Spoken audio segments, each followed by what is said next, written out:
വിദേശികൾക്ക് സ്ഥിരതാമസം നൽകുന്നതിൽ വളരെ മാറ്റങ്ങളാണ് കാനഡ ഇപ്പോൾ കൊണ്ടുവന്നിരിക്കുന്നത്. ഇമിഗ്രേഷൻ നടപടികളിൽ ഈ വർഷം കാനഡ നിരവധി മാറ്റങ്ങൾ കൊണ്ടുവന്നിരുന്നു. അതിൽ എടുത്തു പറയേണ്ടത് ഓപ്പൺ വർക്ക് പെർമിറ്റിലെ മാറ്റവും വിദ്യാർത്ഥികളുടെ ഫീസ് വർധനവുമാണ്. എന്നാൽ കഴിഞ്ഞ ജൂലൈ 7-ന് കാനഡ PR-ന് അപേക്ഷിക്കുന്നവരുടെ നടപടിക്രമങ്ങളിലും മാറ്റം കൊണ്ടുവന്നിട്ടുണ്ട്. കാനഡയിൽ സ്ഥിരതാമസമാക്കാൻ ആഗ്രഹിക്കുന്ന വിദേശികൾ ബാങ്കിൽ കാണിക്കേണ്ടുന്ന ഫണ്ടിന്റെ തുക വർദ്ധിപ്പിച്ചു എന്ന വാർത്തയാണ് ഇപ്പോൾ പുറത്തുവരുന്നത്. ഇതിന് പ്രൂഫ് ഓഫ് ഫണ്ട് എന്നാണ് പറയുന്നത്. കാനഡയിൽ എക്സ്പ്രസ് എൻട്രി പ്രോഗ്രാമുകൾ വഴി സ്ഥിരതാമസത്തിന് അപേക്ഷിക്കാൻ ആഗ്രഹിക്കുന്നവർക്കും ഇനി അധിക തുക കാണിക്കേണ്ടതായി വരും. കാനഡയിലേക്ക് കുടിയേറി സ്ഥിരതാമസമാക്കാൻ ആഗ്രഹിക്കുന്ന വ്യക്തികളുടെ കുടുംബത്തിന്റെ വലുപ്പത്തെ അടിസ്ഥാനമാക്കിയാണ് തുക ക്രമീകരിച്ചിരിക്കുന്നത്.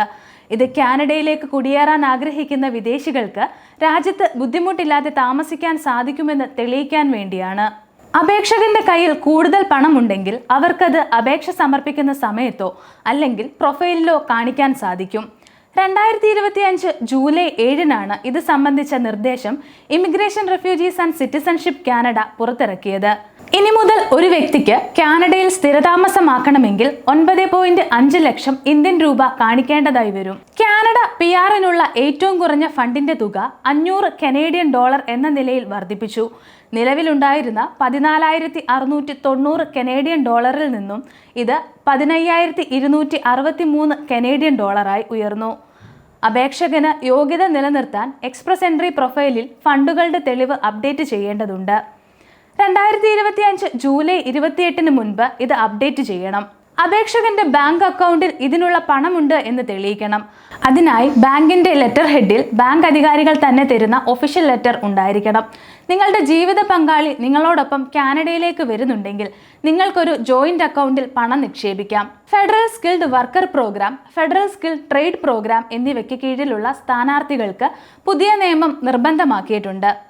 പ്രൂഫ് ഓഫ് ഫണ്ട് ആർക്കൊക്കെ നിർബന്ധമാണ്?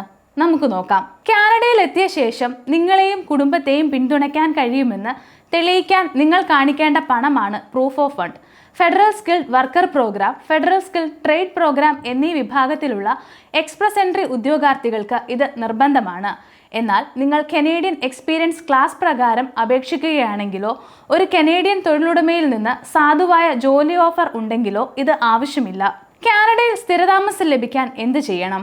കാനഡയിൽ നിങ്ങൾക്ക് PR ലഭിക്കണമെങ്കിൽ കുറച്ച് മാനദണ്ഡങ്ങൾ നിങ്ങൾ പാലിക്കണം. വിദ്യാഭ്യാസം, ജോലി പരിചയം, ഭാഷ എന്നിവ നിർബന്ധമായും ഉണ്ടായിരിക്കണം.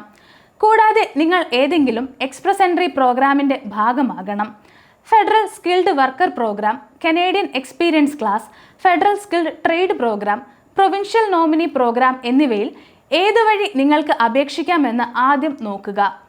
പിന്നീട് നിങ്ങൾ ഒരു പ്രൊഫൈൽ സൃഷ്ടിച്ച് എക്സ്പ്രസ് എൻട്രി പൂളിൽ സമർപ്പിക്കണം. നിങ്ങൾക്ക് സ്ഥിരതാമസത്തിന് അപേക്ഷിക്കാൻ യോഗ്യതയുണ്ടെങ്കിൽ IRCC നിങ്ങളെ ഒരു പൂളിൽ ഉൾപ്പെടുത്തും. നിങ്ങൾക്ക് ഒരു സ്കോർ നൽകുകയും ചെയ്യും. തുടർന്ന് നിങ്ങൾക്ക് സ്ഥിരതാമസത്തിന് അപേക്ഷിക്കാം. കോംപ്രിഹെൻസീവ് റാങ്കിംഗ് സിസ്റ്റം സ്കോർ, അതായത് CRS സ്കോർ ഉപയോഗിച്ചാണ് എക്സ്പ്രസ് എൻട്രി ഉദ്യോഗാർത്ഥികളെ റാങ്ക് ചെയ്യുന്നത്. IRCC മികച്ച അപേക്ഷകരിൽ നിന്ന് ഓരോ 2 ആഴ്ച കൂടുമ്പോഴും സ്ഥിരതാമസത്തിന് അപേക്ഷിക്കാൻ വിദേശികളെ ക്ഷണിക്കുന്നുണ്ട്.